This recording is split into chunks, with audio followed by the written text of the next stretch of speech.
इंशाअल्लाह ताला Pakistan peoples party के मुल्तान के तमाम कारकुन, तमाम ओहदेदार घर घर जाके पीपल्स पार्टी के मंशूर को, पीपल्स पार्टी की 10 नुकाती एजेंडा को मुल्तान के अवाम को बताएंगे कि हम उनके तनख्वाह को डबल करना चाहते हैं। हम चाहते हैं कि हम उनको 300 यूनिट बिजली मुफ्त दिलवाएं। हम चाहते हैं कि उनका तालीम भी मुफ्त हो। हम चाहते हैं कि सेहत की इलाज, जैसे हमने सखर में CBD बना दिया, वैसे हम चाहते हैं कि यहाँ मुल्तान में इस किस्म के इदारे हो। हमने जहाँ बेनज़ीर इनकम सपोर्ट प्रोग्राम का इनकलाबी प्रोग्राम इंट्रोड्यूस किया और इंशाअल्लाह ताला उसमें भी इजाफा करेंगे, मगर साथ साथ हम चाहते हैं कि हम अपने मजदूरों को बेनज़ीर मजदूर कार्ड के थ्रू वैसी माली मदद पहुँचाएं। हम चाहते हैं कि हम अपने किसानों को इसी तरीके से बेनज़ीर किसान कार्ड के थ्रू डायरेक्टली उनको माली मदद पहुँचाएं।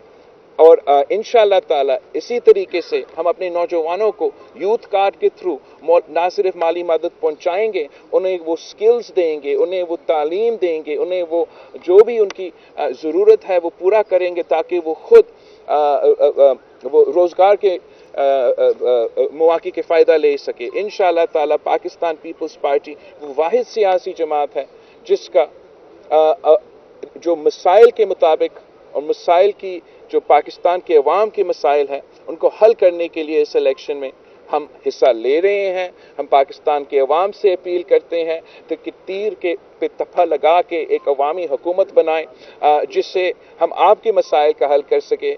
बाकी सियासी जमातें अपने ज़ाती मसले हल करना चाहते हैं, एक जेल से बचना चाहता है, दूसरा जेल से निकलना चाहता है। हम ही हैं जो आपके लिए जदोजहद कर रहे हैं, 3 नस्लों से कर रहे हैं और इंशाअल्लाह ताला हम सब मिल के अब जदोजहद करेंगे। आप सबका बहुत शुक्रिया। और 26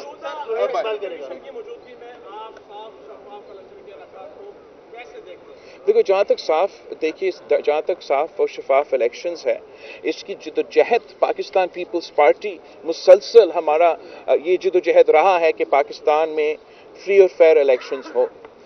और खान साहब का ये एक नया मुतालबा है जो अभी सामने आया है, वरना हर इलेक्शन में खान साहब का कोशिश ये रहा है और पिछले इलेक्शन में उसका ये कोशिश कामयाब हुआ कि धांधली करवा के उनको मुसल्लत किया जाए।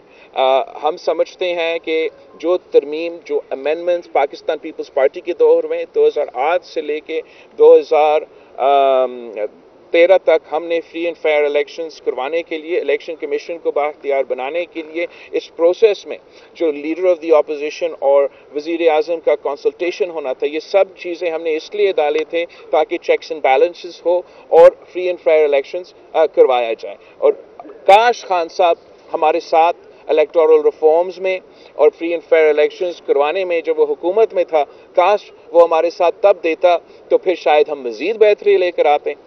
आपके दोस्तों ने, रावत साहब, आपके दोस्तों ने बात की है सर, मुल्तान से आपको अब लेवल प्लेइंग फील्ड मिलना शुरू हो गया है, इसको कहाँ तक जाता देख रहे हैं? तो किस हद तक? सर, हमें तो लेवल प्लेइंग फील्ड किसी इलेक्शन में मिले या ना मिले, हम अपना लेवल प्लेइंग फील्ड का बंदोबस्त करते हैं और हम इंशाअल्लाह ताला जैसे भी पिच मिले, पाकिस्तान पीपल्स पार्टी भागने वाले नहीं है, डरने वाले नहीं है, झुकने वाले नहीं है। हम तो इनको कहते थे जब हम हुकूमत में थे कि चाहे वो सूबाई इलेक्शंस हो, चाहे वो बाई इलेक्शंस हो, पीछे ना हटे, डट के मुकाबला करे। तो आज भी हम डट के मुकाबला करने के लिए तैयार है।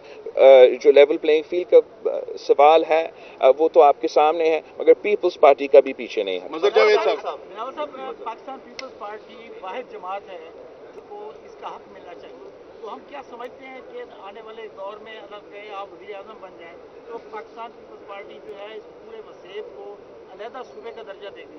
हम बिल्कुल चाहते हैं कि हम अपने वसेब को हक दिलवाया जाए और ये जदोजहद, जैसे आपने कहा, गिलानी साहब के दौर में हमने सेनेट में भी करारदाद पास किया और अब यही वजह है कि हाँ, एक्ट ऑफ पार्लियामेंट पास किया, नॉट जस्ट रेजोल्यूशन। आजकल रेजोल्यूशंस पास करते हैं, हम तो पूरा पार्लियामेंट एक्ट पास किए थे, सेनेट में इंट्रोड्यूस हुआ और उधर से आगे गया।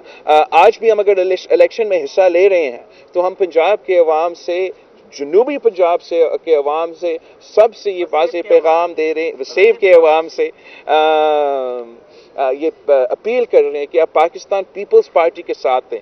اب نہ صرف وفاق میں، آپ یہاں صوبہ پنجاب میں اگر آپ مجھے حکومت بنائیں تو پھر میں اصل معنوں میں جو پاکستان پیپلز پارٹی کے خواہشات ہیں وسیب کے لیے، وسیب کے عوام کے لیے، وہ ہم پورا کر سکیں گے. اور امید ہے کہ انشاءاللہ تعالی ہم فیبرری 8 کو سرپرائز دیں گے. عوام ابھی تک ششو پانچ میں ہے، ایون کہ سیاسی جو لوگ ہیں وہ بھی ششو پانچ میں ہیں. پتہ نہیں الیکشن ہوتے ہیں نہیں ہوتے.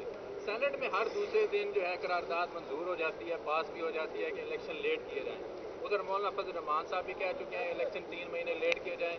پھر کے پی میں ان کے اوپر حملہ کرنے والے لوگ بھی پکڑے جاتے ہیں. تو آپ اس چیز کو ذرا کلیئر کر دیں کہ الیکشن ہو بھی رہے ہیں یا لیٹ کی طرف لوگ جا رہے ہیں یا کچھ لوگ بھاگنا چاہ رہے ہیں، کیا کرنا چاہ رہے ہیں؟ باقی جو بھی چاہے، ہم تو الیکشن کیمپین آج سے نہیں کافی دیر سے چلا رہے ہیں.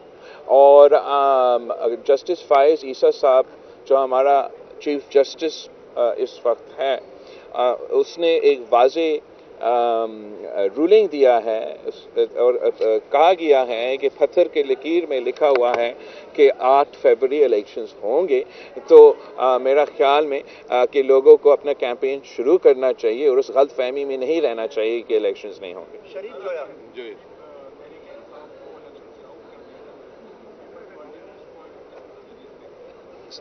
وہ ان کا اپنا قصور ہوگا.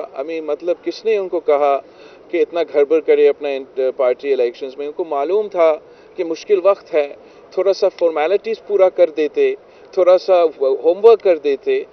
میں تو پاکستان تحریک انصاف کے سیاسی کارکن پہ ترس رہا ہوں کہ ان کی آپ قیادت دیکھیں، ان کی لیڈرز دیکھیں کہ اتنا اہم وقت ہے ان کے لیے. وہ کس قسم کا کیس پیش کر رہے ہیں سپریم کورٹ کے سامنے. میرا خیال میں اگر ایک صحیح کیس پلیٹ کیا جاتا تو شاید ان کا نشان ملے. لیکن جس طریقے سے انہوں نے یہ اپنے الیکشنز میں گڑبڑ کیا ہے، کیس بھی کمزور پلیٹ کیا ہے، مجھے نظر آ رہا ہے کہ پی ٹی آئی کو ان کی اپنی غلطیوں کی وجہ سے شاید وہ دوسرا نشان پہ الیکشن لڑنا پڑے.